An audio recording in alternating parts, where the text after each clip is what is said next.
listening to NOAA Weather Radio on 162.55 megahertz, originating at the National Weather Service office in Ruskin, Florida. The National Weather Service in Ruskin has issued a tornado warning for central Hillsborough County and southeastern Pinellas County in Florida until 5:45 p.m. At 5:08 p.m., National Weather Service Doppler radar indicated a tornado near Leelman, or near St. Petersburg, moving east at 45 miles an hour. The tornado will be near Leelman, MacDill Air Force Base, Tampa, Gibsonton, Riverview, and Bloomingdale. Precautionary/preparedness actions. In addition to the tornado, this storm is capable of producing large hail and widespread damaging winds.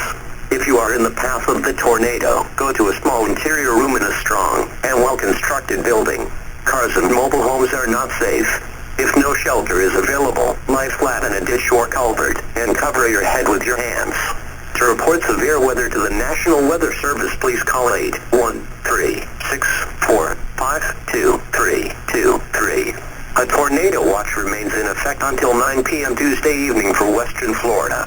Repeating, the National Weather Service in Ruskin has issued a tornado warning for central Hillsborough County and southeastern Pinellas County in Florida until 5:45 p.m.